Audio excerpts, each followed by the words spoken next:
morning children. Let us continue with the method of preparation of aldehydes and ketones. We have already studied two methods. So now let us start from third method, that is from alkenes. Children, this method you have studied as the method of property of alkene in 11th class. So let us see how it proceeds. Suppose if this alkene undergoes ozonolysis. Let us consider the example as ethene undergoes ozonolysis. First you will get ozonide as the product. You will get ozonide which further undergoes hydrolysis in presence of zinc as the catalyst, and you will be getting two molecules of HCHO as the product. Instead of butane in ethene, let me take the example as CH3C double bond CH3, that is 2,3-dimethyl butene. If you take 2,3-dimethyl butene which undergoes ozonolysis, and again you will get an ozonide. Ozonide will be formed, and this ozonide further undergoes decomposition in presence of zinc as the catalyst. Hydrolysis, actually it undergoes hydrolysis, and here you can see that you are getting two molecules of propanone as the product. Is it clear, children? So from alkenes by ozonolysis you can prepare aldehydes and ketones. Now let us consider the next method, that is from carboxylic acids. From carboxylic acids we can have two different methods for the preparation of aldehydes and ketones. In this, the first method we can say by passing vapors of carboxylic acid over manganese oxide as the catalyst. By passing vapors of carboxylic acid. You are passing vapors of carboxylic acid over heated manganese oxide. For example, if you consider formic acid, on passing over manganese oxide at about 573 Kelvin, you will be getting methanol as the product. Is it clear, children?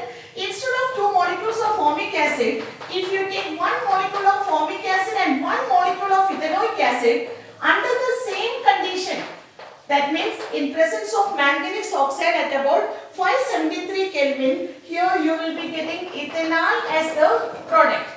Or if you take two molecules of ethanoic acid under the same condition, then children you will be getting the propanone as the product. Is it clear? This is from carboxylic acid first method, that is by passing vapors of carboxylic acid over heated manganese oxide. Now second method we can consider dry distillation of calcium salt of carboxylic acid. Dry distillation of calcium salt of carboxylic acid. Suppose if you take calcium formate, undergoes dry distillation, and you will be getting methanol as the product. Is it clear? Calcium formate undergoes dry distillation and we will get methanol as the product.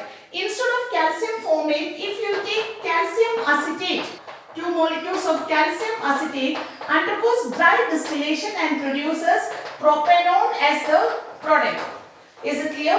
That is the from carboxylic acid. This is the method for the preparation of both aldehydes and ketones. Next one we can consider from alkyne. That is alkynes undergoes hydration. If you consider ethyne undergoes hydration in presence of dilute sulfuric acid and mercuric sulfate as the catalyst, you will be getting ethanol as the product.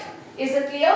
Alkyne undergoes hydration along with sulfuric acid in presence of mercuric sulfate as the catalyst and produces ethanol. Next we can consider Friedel-Crafts acylation. Friedel-Crafts acylation, we can consider benzene undergoes reaction with acetyl chloride CH3COCl in presence of anhydrous aluminium chloride. Benzene undergoes reaction with CH3COCl in presence of anhydrous aluminium chloride and produces acetophenone as the product. Okay? Benzene on reaction with the CH3COCl in presence of anhydrous aluminium chloride and produces acetophenone as the product. Now let us consider the next method, that is from toluene. That is, toluene undergoes oxidation in presence of chromine chloride as the catalyst and produces benzaldehyde. And children, this method is termed as Itard reaction. Okay?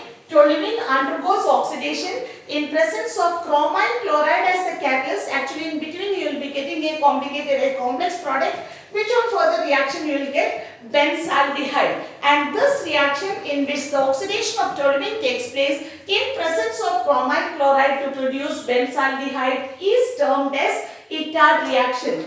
Toluene also undergoes oxidation in presence of chromium oxide and acetic anhydride. It also undergoes oxidation in presence of chromium oxide and acetic anhydride to produce again benzaldehyde. Or we can say that toluene undergoes chlorination and first you will get benzyl chloride CHCl2, which on hydrolysis you will get finally benzaldehyde. Is it clear, children? In all these cases you are preparing benzaldehyde from toluene. Next method, let us consider Getterman-Koch reaction. Next method is Getterman-Koch reaction. In this process, first CO, that is carbon monoxide, will react with HCl and produces formyl chloride, HCOCl. Then benzene react with HCOCl in presence of anhydrous aluminum chloride and cuprous chloride at about 70 atmospheric pressure and produces benzaldehyde as the product. Is it clear, children? So in Getterman-Koch reaction, benzene reacts with formyl chloride at a 70 atmospheric pressure in presence of anhydrous aluminum chloride and cuprous chloride and produces benzaldehyde. Next, let us consider Stephens reaction. In this case, alkyl cyanide undergoes reduction in presence of stannous chloride and HCl and produces aldehyde RCHO as the product. Is it clear? Alkyl cyanide undergoes reduction. Alkyl cyanide, alkyl nitrile undergoes reduction with stannous chloride and HCl and produces aldehyde. Is it clear, children? Children, when you are using the reduction process, you can use, that is, diisobutyl aluminum hydride. Okay, DiBALH as also one of the reducing agent. Even this is able to reduce esters to aldehyde. Diisobutyl aluminum hydride is able to reduce esters to aldehyde. Is it clear, children? And one method already we have studied in the chapter alcohol, that is OXO process. That is also a method for the preparation of aldehyde. Okay, next we will study in next class. Thank you, children.